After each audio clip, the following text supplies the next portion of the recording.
Bonjour et bienvenue, on va parler de pouvoir ce matin, de tous les pouvoirs et de la difficile réalité de l'exercer. Emmanuel Macron, vous le savez, a tout gagné. Mais maintenant, il va falloir gouverner. Fini l'état de grâce, l'image, la com. Le président jupitérien va devoir faire face à la réalité et l'une de ces réalités, c'est notamment ces images. 15h45 sur les Champs-Élysées où un homme fiché S précipite sa voiture sur un fourgon de gendarme, un homme surveillé et pourtant qui a vu sa détention d'armes renouvelée. Mais le pouvoir, c'est aussi d'exfiltrer un de ses proches vers l'Assemblée nationale et de le désigner afin de contrôler une armée de députés et au passage lui donner une immunité. Le pouvoir, c'est encore celui de constituer un nouveau gouvernement qui pourrait définitivement exploser une droite déjà divisée et pourquoi pas se séparer d'amis encombrants. Et pour parler de ce pouvoir, nous avons Frédéric Sinclair, bonjour. Bonjour. Analyste politique, Olivier Similière, bonjour. Bonjour. Conseiller en communication, fondateur du blog Le Communicant. Pierre-Emmanuel Gugaud, politologue, bonjour Pierre-Emmanuel.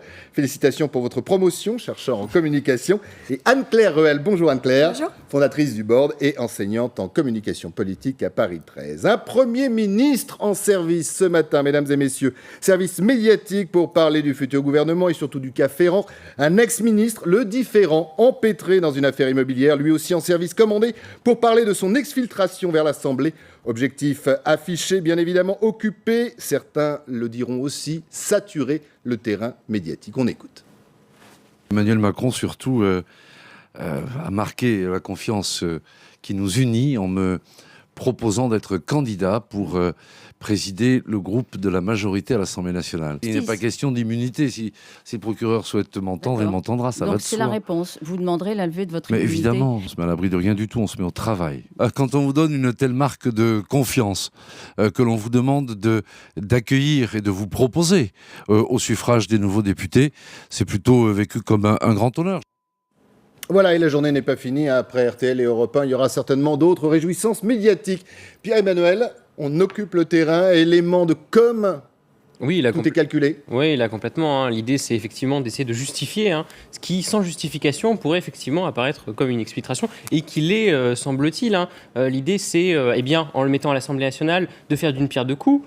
On évite d'avoir l'image, quelque part, d'un gouvernement dans lequel, alors qu'on est dans une période de moralisation, vous avez des gens qui sont pas, ou qui ne paraissent pas tout propres. Et en même temps, ça permet de contrôler ces fameux députés, ces fameux nouveaux entrants, dont on disait la semaine dernière qu'on n'était pas très bien sûr, finalement, de savoir ce qu'ils allaient faire, savoir s'ils allaient tous être dans le même rang, puisqu'il y a beaucoup de gens qu'on ne connaît pas, on a beaucoup de gens qui n'ont pas forcément une idée très claire sur ce qu'ils souhaitent et sur l'avenir de la France par la suite. Et donc, finalement, c'est un moyen de les contrôler en mettant quelqu'un qui clairement sait manœuvrer un appareil, sait manœuvrer un groupe, qui a une bonne expérience de l'Assemblée nationale. Et donc, c'est effectivement ça le but. Mais clairement, et on en reparlera potentiellement, quelqu'un qui pourrait, je dis bien pourrait, avoir des ennuis avec la justice. Question à tous, belle opération de communication ce matin du gouvernement. On l'entendra aussi, puisque Édouard Philippe, lui aussi, a fait la tournée des médias.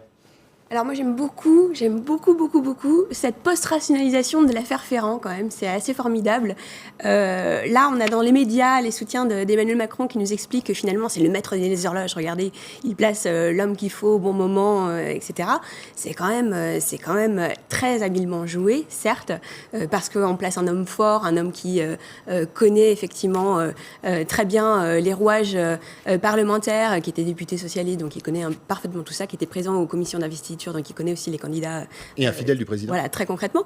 Mais on occulte évidemment cette histoire d'immunité aussi parlementaire. Et puis, habilement, finalement, on place un homme clé au sein du dispositif. C'est une façon, disent certains, pour le président de la République de contrôler l'Assemblée et les 350 de ses députés ? Non, je pense que c'est une porte de sortie pour Ferrand, une porte qui est honorable, qui est même prestigieuse. Ça tombe bien, j'allais dire, mais personne n'est dupe. Personne n'est dupe ? Je ne pense pas qu'il y ait un Français qui se pose la question. Ah ben il vous écoute, alors allez-y, dites-là. Voilà. Non, pour ceux qui seraient dupes. En fait, je crois que les Français, d'ailleurs, portent très peu crédit à cette histoire, finalement. Ça leur est passé un peu à côté. Mais oui, c'est une manière d'exfiltrer un homme et puis de placer un pion après directement. Il sera moins visible, effectivement. Donc il n'est pas dans l'exécutif, qui est la vitrine du gouvernement. La question de la vertu publique qui est posée avec la loi de moralisation, est-ce qu'elle est moins importante pour quelqu'un qui va diriger 350 députés? Est-ce qu'on peut se permettre, quand on est à l'exécutif, de demander à ses ministres d'être irréprochables, et en revanche, le pouvoir législatif, ça c'est moins important, donc on peut mettre quelqu'un qui, au niveau moral, peut-être tangue un peu. Non, je veux dire, soit on prend une ligne, on la garde jusqu'au bout, et à ce moment-là, on demande que le responsable soit irréprochable à tout niveau, soit à ce moment-là, on met un tout petit peu en retrait cette loi de moralisation, ce que j'aurais souhaité, et puis on parle simplement de vertu publique, c'est-à-dire de capacité de l'homme politique à assumer pour le bien commun ses responsabilités, et à ce moment-là, il n'y a rien à reprocher à Ferrand pour le moment. Puisqu'en termes d'image, il faut toujours le rappeler, ce sont, si j'ai bien compris, les députés qui votent les lois. Jusqu'à maintenant, oui, a priori. J'aurais envie un petit peu de me dissocier de vos analyses, parce que, ça va être l'occasion. On parle de communication comme si c'était un peu manipulatoire, on parle d'exfiltration, c'est des termes quand même assez forts. Richard Ferrand, effectivement, a certainement jeté une ombre avec son histoire immobilière. Que je sache, pour l'instant, elle ne fait pas l'objet d'une mise en examen, déjà. Absolument. Donc, c'est pas la justice médiatique qui doit dicter les conduites du gouvernement. Ensuite, il va à l'Assemblée nationale, oui, effectivement, fort de son expérience, parce qu'il y a quand même un paquet de nouveaux, et on connaît les jeux d'appareil et les complexités du règlement.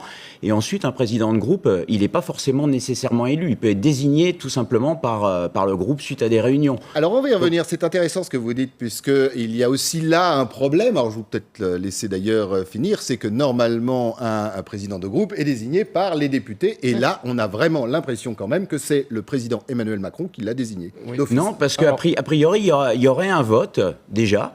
Et puis, je pense que quand même Ferrand, ce matin, s'est engagé sur RTL quand on lui a posé clairement la question de l'immunité parlementaire.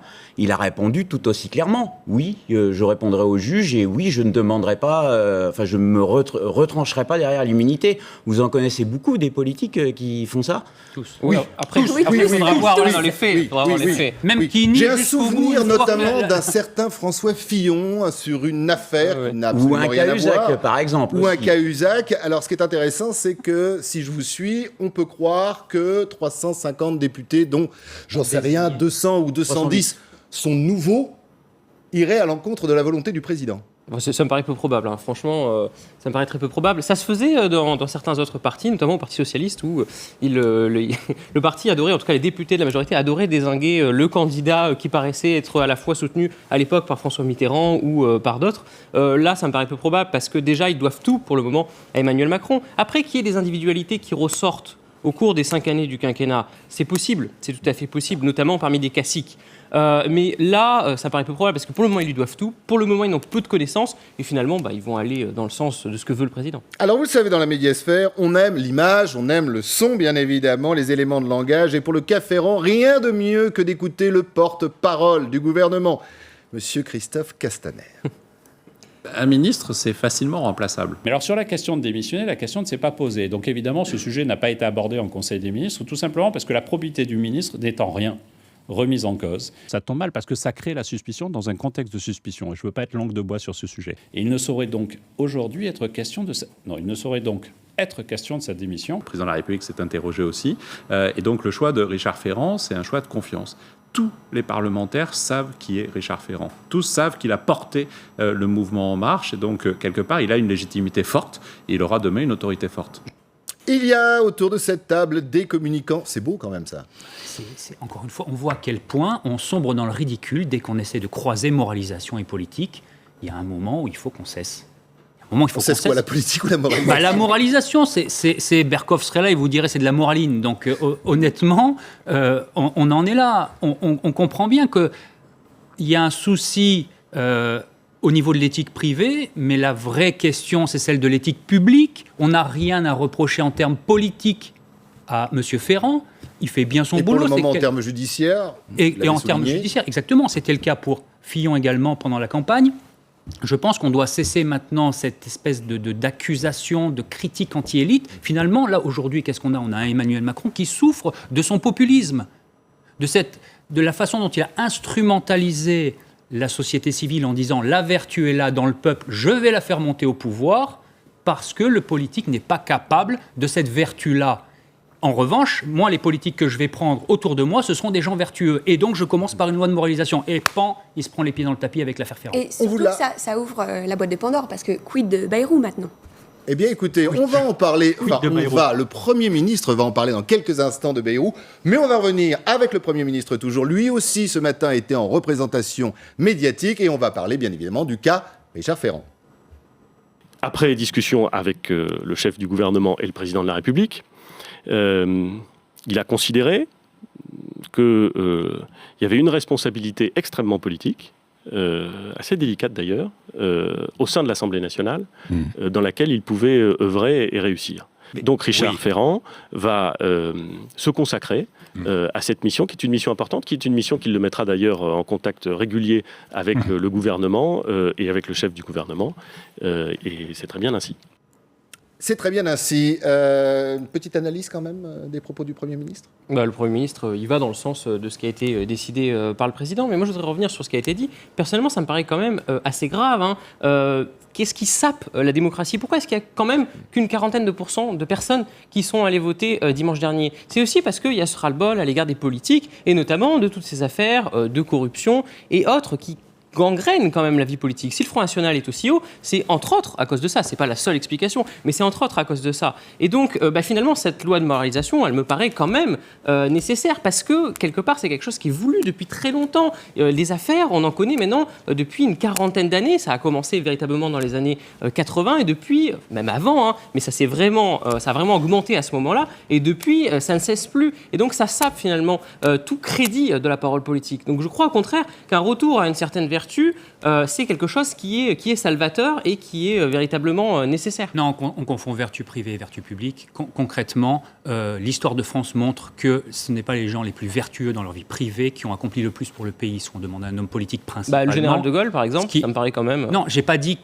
toutes les personnes... Il y a Balkany, par exemple, qui a fait des années à Levallois, alors qu'il trimballe une batterie de casseroles incroyable. Et on peut pas dire qu'il ait fait le bien de la France. Et les gens le réalisaient à chaque fois avec des scores... Mais il le réalisait parce qu'il avait des réseaux suffisamment puissants qui lui permettaient de contrer... Il n'y a pas que ça. Il y a un point important, à mon avis, à prendre en compte, c'est que je pense que c'est l'échec des politiques publiques qui fait que les Français ont l'impression, effectivement, qu'à ce moment-là, puisque l'homme politique ne réussit pas à améliorer notre quotidien, si en plus de ça, on a l'impression qu'il détourne de l'argent pour s'en mettre dans les poches ou qu'il y a des conflits d'intérêts ou des choses comme ça, on devient très, très intransigeant. Peut-être que si les politiques publiques étaient de meilleure qualité, on serait moins tenté de focaliser notre attention sur la moralisation. Et je reviens sur ce que j'ai dit, c'est pas parce qu'il y a un Charles de Gaulle qui est à la fois très vertueux dans sa vie personnel et très vertueux dans sa vie publique, que c'est une nécessité. Un Richelieu ne l'était pas, un Napoléon III ne l'était pas, c'est quand même lui qui a transformé Paris. Donc, encore une fois, je pense qu'il faut aujourd'hui qu'on prenne un tout petit peu de distance, qu'on se rappelle des leçons de Machiavel. L'important, c'est comment on fait en sorte que le pays aille mieux. C'est pas parce qu'un homme sera très honnête qu'il va être très intelligent et très compétent. Mais je pense qu'aujourd'hui, je termine, je pense qu'aujourd'hui, Richard Ferrand est effectivement, le Premier ministre n'a pas tort. Le plus compétent pour exercer son poste à l'Assemblée nationale. Oui, c'est vrai. Le gardien du temple. C'est vrai, sauf que s'il est là, il y a pas d'autre candidat c'est à cause de l'accusation et de la défiance qu'on a vis-à-vis des politiques, de la critique sur les questions morales. Alors qu'encore une fois, la justice, vous l'avez dit tout à l'heure, la justice ne sait pas... Le choix est bon, le pourquoi moins, c'est ce que vous dites. Exactement. Alors, on va écouter, je vous laisse la parole bien évidemment dans quelques instants, qui parle de mieux justement d'exfiltration, voire d'affaires, voire de pouvoir, que les politiques eux-mêmes. Réaction là aussi ce matin au cas Ferrand. C'est sans doute une exfiltration, mais ça n'est pas très raisonnable dans la mesure où on nous avait vanté les mérites de la transparence. Je crois que c'était pas prévu. Pour moi, c'est plutôt une sorte de promotion-sanction, d'une sanction cachée. Et on en est loin, en fait, de la campagne de M. Macron qui nous garantissait la moralisation. Mais je vois pas pourquoi il y a une polémique. Il n'est pas anodin de le transférer. Il n'est pas anodin de passer du gouvernement à l'Assemblée comme cela. Dans la campagne, le nom de Richard Ferrand, me semble-t-il, avait été évoqué pour la présidence du groupe. Mais il était ministre. Donc ça n'est pas un happening conjoncturel. Ensuite, s'il est élu président de groupe, il sera bien sûr légitime dans cela. Après, pour le reste, il est comme tout un chacun, justiciable comme les autres, ni au-dessus des lois, ni en dessous, avec les mêmes droits, les mêmes devoirs et les mêmes obligations. Olivier Simelière et Anne-Claire Ruel en réaction. Alors moi, je rigole sous cap, notamment quand j'entends Éric Woerth parler d'exfiltration, etc. Lui-même, je pense, a été confronté à certaines affaires. À l'époque, on ne l'entendait pas de manière aussi brutale. Et encore une fois, le cas Ferrand, moi je suis désolé, on n'est pas dans une manip, une com manipulatoire. Il y a une décision technique qui peut ne pas être comprise effectivement par les Français parce qu'il y a une exigence sociétale. Et là, le taux d'abstention record le montre encore dimanche, de gens qui sont complètement perdus, en perte de repères et qui attendent des résultats. Alors laissons faire ce gouvernement. Si Ferrand est mis en examen, moi, personnellement, en tant que citoyen, je pense... Il sera toujours le temps de voir. Il sera toujours et de ressortir le sonore que vous avez entendu tout à l'heure. Je quitterai l'Assemblée nationale. Et idem pour les cas, d'ailleurs, Bayrou, Sarnez, enfin ceux qui ont été mis en cause pour les assistants parlementaires européens. C'est à l'aune de l'action qu'on jugera ce gouvernement. Mais laissons-lui le temps, parce qu'aujourd'hui, on coupe les cheveux en quatre. La moindre déclaration est décortiquée, amplifiée sur les réseaux sociaux. Enfin, Emmanuel Macron s'est fait avoir de la même manière avec les Kwassa, les fameux bateaux qui arrivaient... il l'avait dit quand même. Il l'a dit, Mais voilà, sa femme a dit, personne n'est parfait. De temps en temps, les médias mettent un peu en lumière ce que disent les politiques. C'est quand même le minimum. Sur le fond. C'est un petit peu le minimum. Moi, ce qui m'intéresse, c'est qu'on parle des communicants qui seraient capables de décrypter et d'analyser. Finalement, les vrais stars en ce moment, c'est les sémiologues qui analysent vraiment le pouvoir des mots totems un peu avec leur puissance évocatrice. Et là, on entend partout exfiltration. Exfiltration, c'est quoi ? C'est quand même de la communication de crise, quoi. Donc, rien que ce mot qui est répété à l'envi dans tous les médias, de toute façon, est assez convaincant en soi. C'est-à-dire qu'on entend ce mot-là et donc on pense qu'effectivement... Exfiltration, si je vous rejoins quand même en termes, non pas de com, mais juste simplement du mot exfiltration, quand on exfiltre quelqu'un, c'est qu'il y a quand même un péril, il y a un danger, si je me trompe, ou un danger.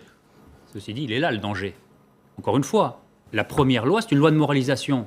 Donc le président Macron dit quoi ? J'aurai une équipe, une vitrine politique, un pouvoir exécutif irréprochable. Il va les sortir un par un. Il a fait toute sa campagne là-dessus aussi. Donc il va les sortir un par un. Obligé quelque part, il a attendu, c'est un des critères clés de son image. Comme ça l'était pour François Fillon. Pourquoi ça a été tellement destructeur pour François Fillon alors que ça ne l'avait pas été pour Nicolas Sarkozy, qui a traîné quand même des choses pendant très très longtemps. Ça ne l'a pas démoli pour autant. Il a continué après la vie politique, etc. Là, François Fillon, ça l'a littéralement démoli en vol, éclaté en vol, parce que justement, il avait construit une bonne partie de son image là-dessus. Là, c'est pareil pour Emmanuel Macron. S'il y a des choses qui continuent à sortir, ça peut clairement, Et puis, on sait très bien qu'Emmanuel Macron apprend très vite. C'est-à-dire que changer d'erreur, c'est progresser, et réitérer une erreur, c'est évidemment un choix. Et donc, il a compris très vite ce qui s'était passé. Et il faut effectivement qu'il soit en cohérence avec son image et son programme, et donc le choix Macron s'impose. Oui, en tout cas, un point commun entre Macron et Sarkozy, très net, ce sont deux communicants. Ils maîtrisent clairement. C'est bien pour ça que l'ex-président avait dit qu'il admirait beaucoup Emmanuel Macron et qu'il était même, en certains points, meilleur que lui. Mercredi, on connaîtra la composition du nouveau gouvernement. Alors, pendant un temps, on nous a parlé de remaniement technique. Visiblement, ça prend un peu plus de temps que prévu et le remaniement ne sera peut-être pas forcément que technique. Bien évidemment, il y a des dessins politiques. On va vous en parler dans un instant. On va écouter à nouveau le Premier ministre. Il était, je vous le répète, ce matin à la télévision et il a dit beaucoup de choses. La première, parce qu'on se pose la question, et Bayrou dans tout ça. Et écoutez la réponse. Concernant François Bayrou et concernant tous les autres ministres, un gouvernement, c'est un orchestre. Oui. On n'a jamais vu un orchestre, surtout un orchestre symphonique, composé des mêmes instruments. Chacun vient avec sa personnalité. Et je vais vous dire, non seulement c'est une donnée, mais c'est une exigence. Les gens qui composent ce gouvernement ne sont pas identiques. Ils ont leur tonalité propre et c'est à la fin la qualité de l'orchestre qui compte. Oui, c'est pas facile quand même, visiblement, de constituer, mon cher Premier ministre, un orchestre. Mais quand il y en a un qui joue faux, on le sort. C'est ça. Et donc là, visiblement, il y a plusieurs instruments qui, depuis un moment, font entendre autre chose. Il y a des dissonances dans l'orchestre. Et donc, je pense que, notamment, ces dissonances-là n'ont plus à exister, puisqu'on voit que En Marche a finalement suffisamment de députés. Ils n'ont pas besoin des députés du MoDem qui sont une quarantaine. Et donc, on verra ce qui va se passer. Peut-être qu'il y en a certains qui resteront, notamment la ministre de la Défense qui n'a rien contre elle pour le moment. Et peut-être qu'il y en a d'autres qui vont monter, mais en tout cas, il est possible que François Bayrou, Marielle de Sarnez ne survivent pas forcément au ministère. J'ai deux questions pour vous, même si vous n'êtes pas au gouvernement, ou alors à l'Élysée, enfin ça serait en tout cas. Un, Bayrou peut rester, oui, non. Et est-ce que, en vue justement de cette loi de moralisation, des affaires qui planent là aussi sur le MoDem, on peut l'enlever de la chancellerie? Moi, personnellement, Bayrou peut rester à condition qu'il se calme. Il y a un geste qui m'a particulièrement choqué, c'est celui de prendre son téléphone et d'appeler Radio France pour faire cesser une enquête. Ça a choqué beaucoup. On se croirait dans les années 70 où effectivement, là, l'ORTF était au bout... Il y a le ministre de la Communication et de l'Information. Le ministre de la Communication et de l'Information dictait la ligne éditoriale des rares chaînes de télévision qui existaient. Et je crois que François Bayrou, là, a fait un saut dans le temps en arrière. En 69, oui. Sauf que si ça avait été assumé, ça m'aurait moins dérangé. Je suis le pouvoir politique, j'influence un autre pouvoir qui est le pouvoir médiatique. Moralement, encore une fois, il va y avoir de la critique, pas de problème. Non, mais là c'est légal, là c'est plus moral, c'est légal. Moi, j'assume parfaitement le point, mais c'est le citoyen qui téléphone, c'est pas le ministre. Ça, c'est insupportable. Non, mais ça ne passe plus, c'est prendre les gens absolument pour des idiots, là. Voilà. Et le pas de deux ou le pas de côté du Premier ministre, là, ce matin, c'est compliqué quand même. Visiblement, en termes d'image, c'est très compliqué, le cas Bayrou. Surtout qu'il ne doit pas être forcément encore tranché. Donc, quand vous avez une question très directe et que vous-même, vous êtes dans les discussions à la manœuvre avec les autres, avec le président, avec les autres ministres, etc., qu'il y a plein de conjectures qui doivent être élaborées, effectivement, c'est compliqué. L'exercice de com est compliqué pour répondre sans dévoiler trop de choses, tout en disant quand même quelque chose. Anne-Claire Ruel avait raison. On va essayer d'ailleurs dans la médiasphère, tiens, je vous le dis, de faire intervenir le plus souvent possible des sémiologues, parce que je pense que la tête, l'attitude, les mots du Premier ministre, notamment sur François Bayrou, ça vaut quand même son détour. Et alors, il y a une question qu'on se pose, bien évidemment, parce que, bon, le cas Bayrou, oui, pourquoi pas, l'ouverture, oui, le remaniement technique, décidément, on n'y croit vraiment plus. On va vers quoi? Est-ce que, justement, ce ne serait pas l'occasion, une dernière fois, d'atomiser une droite, et notamment les Républicains, dans ce futur remaniement? Élément de réponse signé du Premier ministre. Le remplaçant de Richard Ferrand sera bon. On verra s'il vient des Républicains ou d'ailleurs. J'imagine. C'est pas parce qu'il viendrait des Républicains qu'il serait bon. Plusieurs secrétaires d'État qui viendront pour certains des Républicains. C'est pas impossible. Mais reconnaissez avec moi que pour tous ceux qui nous regardent, pour l'ensemble des Français... Il y a plus important que ça. Non, ce serait plus intéressant de se poser la question de savoir ce que tel ou tel apporte plutôt que d'où il vient. Oui, ce serait un bon choix. Ce serait un bon choix politique, parce qu'on voit que finalement, la droite s'en sort pas si mal que ça, même si c'est quand même une Bérézina, voilà, une bonne déculottée d'un point de vue, comptable. Comptable des résultats. Ce qui est intéressant, c'est un peu de pulvériser aussi ces quatre droites qui se profilent. Je tente même le 4, quoi. Les rénovateurs qui veulent rester sur les Républicains, qui veulent pas entendre parler de Macron. Les pro-macronistes qui, effectivement, du coup, n'ont plus qu'à franchir le Rubicon pour aller rejoindre l'équipe de Macron. L'équipe Wauquiez, alors on ne sait pas trop ce qui se passe avec l'équipe Wauquiez, ça reste encore un peu en suspens. Et puis, c'est plutôt relativement clair, l'équipe Wauquiez. Enfin, il y a des appels du pied côté FN et on va vers une droite dure. Mais vous avez vu qu'ils sont relativement silencieux en ce moment aussi. Donc on va voir. Relativement peu nombreux aussi. Exactement. Si on prend un peu de distance, on voit quoi? On voit une extrême gauche qui renaît, une extrême droite amenuisée, qui seront de toute façon dans une opposition forte. Bien. Après, il reste quoi? Reste le cas Bayrou qu'on vient d'évoquer. Un mot, il n'était pas dans un soutien, contrairement à tous les autres au moment de la présidentielle. Il était dans une alliance. Donc le cas Bayrou est de base compliqué. Il est puissant à l'Assemblée. C'est quand même une quarantaine, une cinquantaine de députés. Il va falloir le gérer en faisant attention, mais il n'apporte rien. Il est déjà là. Le PS est foudroyé et Emmanuel Macron vient de la gauche. Donc, de ce côté-là, il n'a pas besoin de garantie. Il reste quoi? Il reste une droite. Une droite qui a un socle idéologique qui est encore très fort, mais par contre, qui a une classe politique qui est en miettes. Donc, marginaliser, si je vous écoute bien, ce socle historique et ce que l'on dit aujourd'hui, c'est-à-dire les Républicains en marche, ceux-là, les capter et pourquoi pas en mettre au gouvernement. La suite à venir sera très importante. Il y a plein de candidats. On a Christian Estrosi, Franck Riester, qui n'attendent que ça, d'entrer au gouvernement. Il y a Thierry Solaire qui veut constituer un groupe qui s'appelle Les Constructifs. On voit effectivement que la droite est en train de se diviser et subdiviser. Même si Solaire dit on n'est pas en marche, on veut que ça marche. Ça a été la phrase qu'il a déclarée, je crois, ce matin à la radio. Oui, il y a des opportunités pour Emmanuel Macron, mais je crois qu'au-delà des jeux politiques qui ont toujours existé, d'ailleurs, on a l'impression de redécouvrir... À la différence, et je peux me tromper, mais je vous pose la question, on a l'impression, et peut-être parce que justement le président exerce son pouvoir, était à la manœuvre, que ces jeux ont l'air assez transparents. Ils sont transparents de fait parce qu'il n'y a jamais eu autant de médias. Il y a le poids des réseaux sociaux aussi où on sait beaucoup de choses, où tout le monde s'exprime. Alors parfois c'est la cacophonie. Mais je crois aussi qu'il y a l'envie que ce projet marche, même si beaucoup de gens se sont abstenus et sont dans le doute en se disant bon, on n'y va pas, mais au fond de nous-mêmes, on aimerait bien que ça marche. Pourquoi pas ?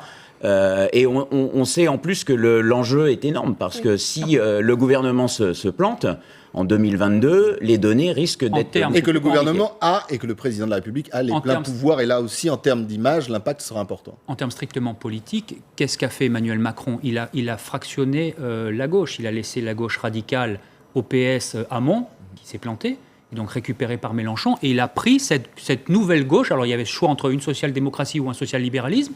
Il a fait du social-libéralisme. Il cherche à faire la même chose à droite. Mais ce que vous avez dit tout à l'heure, c'est-à-dire que on a l'impression que ça fonctionne presque mieux à droite qu'à gauche d'ailleurs. Non, ça a bien fonctionné des deux côtés pour l'instant. C'est-à-dire que la droite se rallie. On a vu Bruno Le Maire, là on a évoqué Rissler. Enfin, effectivement. Mais il y a eu déjà des ralliements avant. Quand Alain Juppé a été éliminé aux primaires, Alain Juppé il y a eu un ralliement de juppéistes. Il est parfaitement compatible sur le plan économique. Sont des convergences qui étaient de toute façon déjà à l'œuvre depuis des années et des années. Sur le convergence idéologique, économique, pour certains. Sur le plan économique, qui sont quand même liés à la fragmentation qu'on a connue aux événements de la campagne, parce que quand on sort des primaires de la droite, il était quasiment écrit que le candidat qui avait gagné les primaires de la droite allait gagner. S'il n'y avait pas eu derrière l'explosion en vol de François Fillon, il n'y aurait pas eu finalement cette OPA possible d'Emmanuel Macron sur la droite. Donc là, il se saisit des événements. C'est aussi ça, on revient à Machiavel, c'est la capacité pour le prince à se saisir des événements. Là-dessus, et puis il y a la question du timing. Emmanuel Macron, Jupiter, Machiavel maintenant. Ça va être très vite, tranché cette histoire, parce que vous avez un bureau politique qui va avoir lieu normalement mercredi, et puis vous avez le discours de politique générale qui sera prononcé le 4 juillet. Donc, et avec un vote évidemment à l'issue de ça. Donc très vite, on verra voilà, les disparités et les éventuelles forces en puissance. Il se dit d'ailleurs que chez LR, il y aura même un bureau politique pour ceux qui sont en marche vers le président. Donc, il va y avoir deux avec bureaux, la constitution voire 3 bureaux politiques. de groupes. Donc est-ce qu'il y en aura 2 ou 3 ? C'est la simple question qui se pose. Dans les deux partis, dans les deux gros partis, enfin 2 anciens gros partis du coup, chez les Républicains et au PS, oui, voilà, il va y avoir de toute façon une forme d'épuration entre guillemets. Ça a déjà commencé au PS. Il y a déjà des épuration, la politique est en marche. Ça devient sanglant. La nouvelle. Juste un mot sur Emmanuel Macron, Jupiter Machiavel. Il est rien de tout ça. Enfin, je veux dire, il arrive sur une terre brûlée. On est bien d'accord. Parce qu'effectivement, les gens le découvrent, il est simplement Emmanuel Macron. Oui, non, puis les événements font que ce qu'il entreprend fonctionne bien. Il serait arrivé il y a 10 ans, ça ne marcherait pas. Je vous rappelle quand même que Nicolas Sarkozy a été élu à 53%, avec 83% de participation. Enfin, je veux dire, l'élection d'Emmanuel Macron, c'est peanuts à côté. Il y avait un enthousiasme derrière Nicolas Sarkozy qu'on a complètement oublié. Qui a été très douché rapidement avec l'histoire du Fouquet's et puis après du Paloma et le bateau de Bolloré. Donc, ce que je dis juste, c'est que simplement, il y a... En termes d'engouement, aujourd'hui, Emmanuel Macron profite d'une grande déception sur un quinquennat Nicolas Sarkozy et d'une grande déception à gauche sur un quinquennat Hollande. Et donc, forcément... Et d'un espoir. Moi, je suis désolé parce que la séquence de Macron avec Trump, avec Poutine, a montré que les gens attendaient justement quelqu'un qui fasse des actes, qui fasse des réalisations. On est dans la communication. C'est la communication pure et dure. Alors, je le disais justement en ouverture, il y a la communication et il y a la réalité. Et cette réalité est notamment l'exercice du pouvoir. Le pouvoir régalien, c'est de protéger les Français, principalement aujourd'hui, on le sait, vous le savez. Face au terrorisme, attentat hier sur les Champs-Élysées contre les forces de l'ordre, à nouveau un fichier S pour radicalisation. Mais cette fois, une petite particularité, et elle est énorme, un permis de détention d'art renouvelé alors que l'individu était surveillé. L'occasion pour l'exécutif, vous allez le voir, sur le terrain, ça a son importance, de réaffirmer la nécessité de réformer et une mise en garde directement du ministre de l'Intérieur pour ceux qui ne voudraient pas, sur le sujet, se mettre en marche. Cela montre une fois de plus que le niveau de la menace en France est extrêmement élevé. Vous savez que mercredi prochain, je présenterai au Conseil des ministres un projet de loi permettant de prolonger l'état d'urgence. Qu'en même temps, nous proposerons une loi qui permettra de sortir de cette urgence tout en maintenant des conditions de sécurité élevées. Pour celles et ceux qui s'interrogeaient sur la nécessité d'avoir de telles lois, on voit bien aujourd'hui que l'état de la France le nécessite et que si nous voulons protéger efficacement nos concitoyens, il faut que nous puissions prendre un certain nombre de mesures qui nous permettent de prévenir, de suivre des individus comme celui-là et donc d'empêcher des attentats, que ce soit des attentats contre des civils ou bien contre les forces de sécurité. Réaction importante et très intéressante du ministre de l'Intérieur. C'était moins de 20 minutes après l'attentat et c'est une réaction non pas factuelle, mais une réaction politique. On y revient bien sûr, mais avant, sur le même thème, on écoute le Premier ministre. Nous allons vivre pendant longtemps avec une menace terroriste élevée. La question, c'est comment nous nous organisons pour vivre avec cette menace terroriste et pour la faire disparaître. Nous ne pouvons pas rester dans l'état d'urgence. Ça n'est pas raisonnable. Nous devons en sortir. Mais nous devons faire en sorte, en sortant de l'état d'urgence, qu'un certain nombre de situations extrêmement limitées, mais très sérieuses, puissent être prises en compte avec des instruments légaux, pas en dehors du droit, oui, mais légaux, et sous le contrôle du juge. Voilà, revenons d'abord sur la déclaration du ministre de l'Intérieur. C'est quand même assez rare de parler de polémique, de parler de politique et de loi sur le terrain, sur les lieux mêmes d'un attentat. Non. Non, Manuel Valls le faisait. Manuel Valls le faisait. Nicolas Sarkozy était le champion pour faire ça. Et il incitait même ses ministres à tout de suite aller sur le terrain dès qu'il y avait une catastrophe, quoi que ce soit qui arrive. C'est pas nouveau. Et là, en revanche, je trouve Pour dire à ceux qui seraient tentés de ne pas voter la loi, attention, vous voyez ce qui s'est passé, ça sera votre faute, parce que c'est ça en clair. Ça franchement, c'est entre les lignes. Et moi, surtout... Les lignes sont grosses.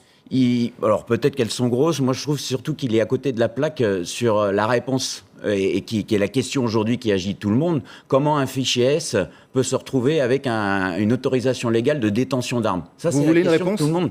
Moi j'aimerais bien l'avoir. Est-ce que vous voulez une réponse? Oui. Et après on en parle, vous avez raison, c'est très important. La réponse, elle est signée du Premier ministre.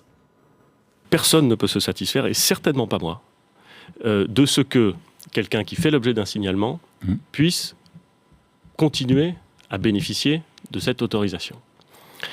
Si on retire une autorisation à quelqu'un qui fait l'objet d'une surveillance ou qui est suivi, il va assez vite comprendre pourquoi on lui retire son autorisation.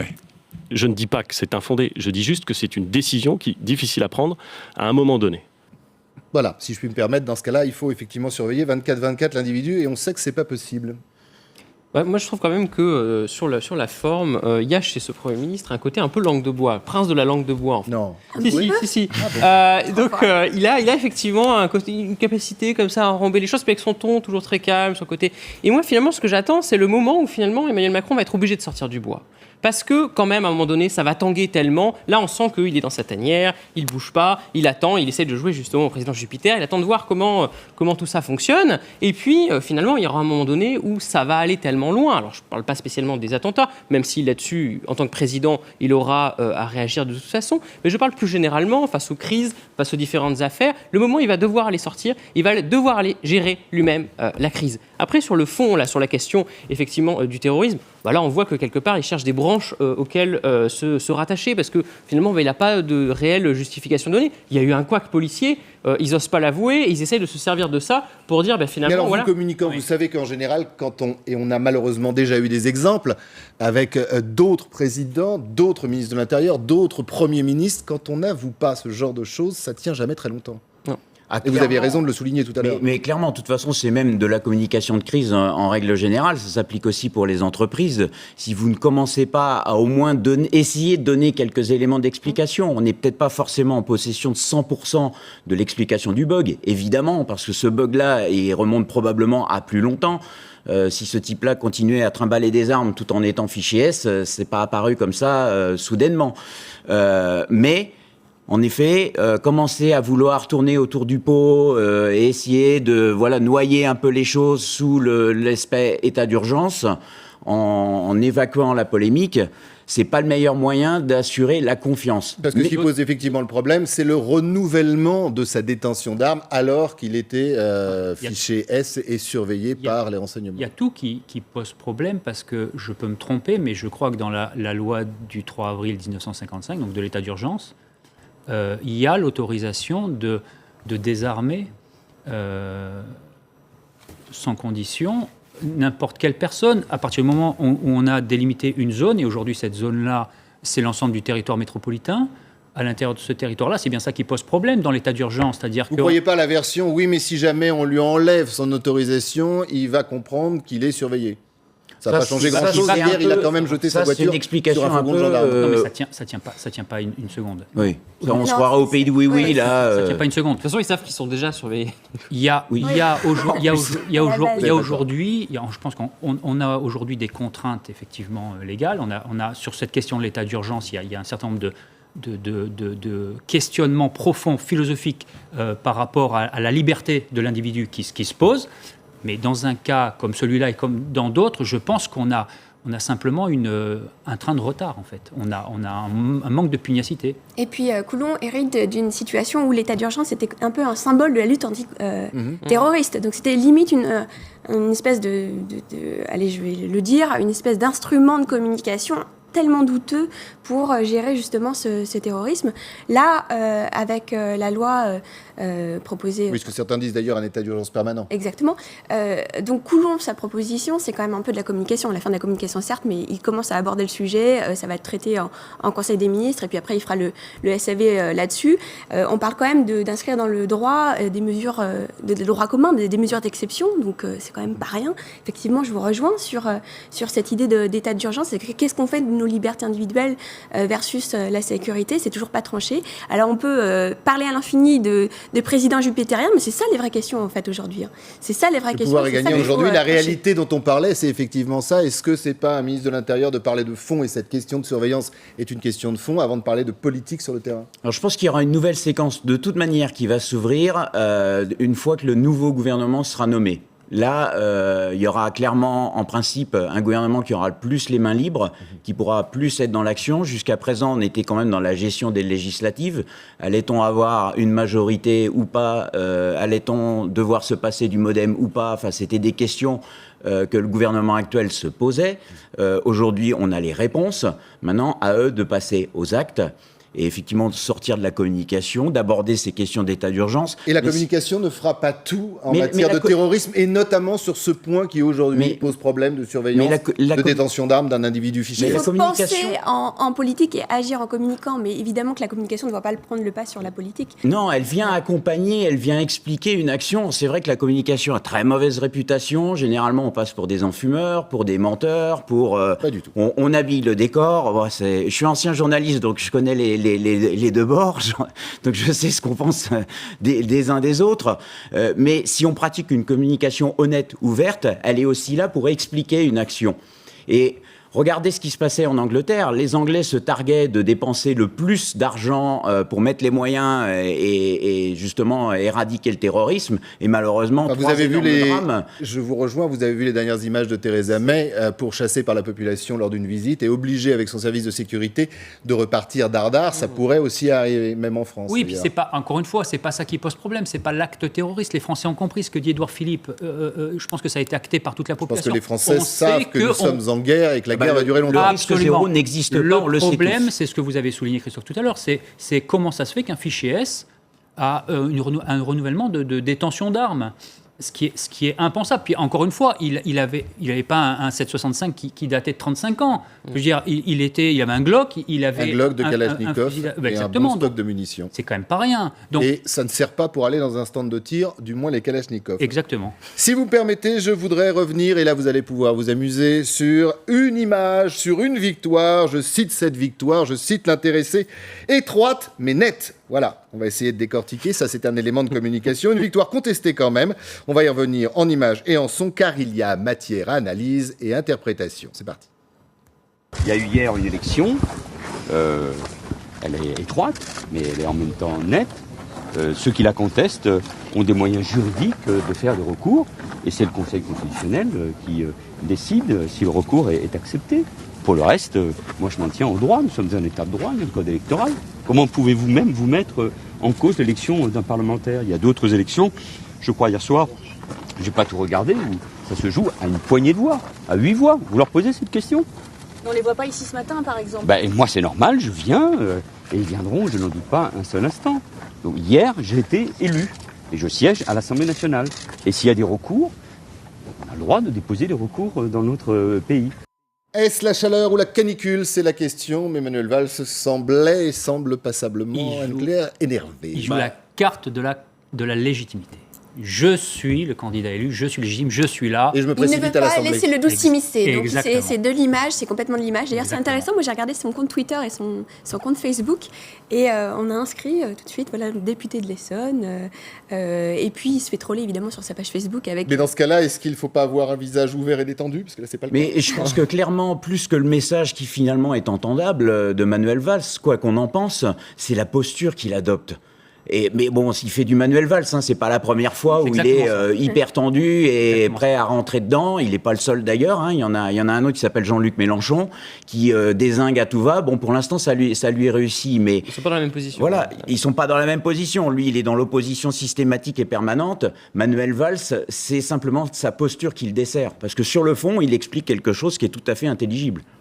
Mais n'aurait-il pas tout à gagner finalement à prendre un peu du recul, à justement dire voilà, j'étais un ancien Premier ministre, j'ai quand même de l'expérience, et puis à commencer à écrire des livres, à commencer à écrire des articles, à aller un peu sur le fond, parce que c'est vrai que c'est pas quelqu'un qui a brillé jusqu'à présent dans sa carrière sur le fond, il a plutôt brillé sur la forme, et là sa forme est complètement, on voit, c'est un naufrage, donc voilà, est-ce qu'il n'aurait pas tout à gagner finalement à prendre un peu du recul et puis à arrêter de courir derrière tout et n'importe quoi, parce qu'il y a 5 ans d'opposition. Ce qui est intéressant, c'est que c'était le communicant de François Hollande pendant la campagne de 2012. Son directeur, effectivement, et donc, de la communication. Donc finalement, c'est intéressant de voir comment il a un problème à la gérer lui-même, sa communication. Nicolas Sarkozy, qui est un hyper nerveux, arrive bien à réguler ça. Parfois. Manuel Valls, parfois. Globalement, quand même. On n'a jamais vu. On en a vu d'autres. Mais bon, non, on reviendra peut-être parce que qu'à soit pauvre con, c'est pas de l'énervement ou de l'emportement. Non, mais attention, c'est pas la même chose. Ou qui voulait se battre avec les pêcheurs qui étaient en grève. Non, mais sur qu'à soit pauvre con, il était censé être en off. Enfin, je veux dire, c'est pas les mêmes séquences. Il y a plus de voilà, c'est ce que vous vouliez dire. Voilà, donc Manuel Valls. D'ailleurs, c'est peut-être la limite, et c'est un peu le thème de cette émission, la limite de la communication face à la dureté, à l'adversité et à la réalité. À un moment donné, ça craque. Il n'arrive pas à émettre l'hypothèse que il va se passer effectivement un recomptage, et puis si jamais le recomptage m'est défavorable, à ce moment-là, je pars. Il n'émet même pas cette hypothèse-là. C'est que je suis là, je suis élu, c'est court, certes, mais c'est légal, point barre. Maintenant, poussez-vous, je vais travailler. Une victoire étroite, mais nette. Merci beaucoup à tous les quatre. Merci à vous de nous regarder. Et puis, pour terminer cette émission, une pensée pour la famille, les proches de notre confrère Stéphane Villeneuve, tué hier alors qu'il exerçait son métier à Mossoul, en Irak. 2 autres journalistes ont été également grièvement blessés par l'explosion d'une mine artisanale et leur fixeur, lui, a perdu la vie. À demain.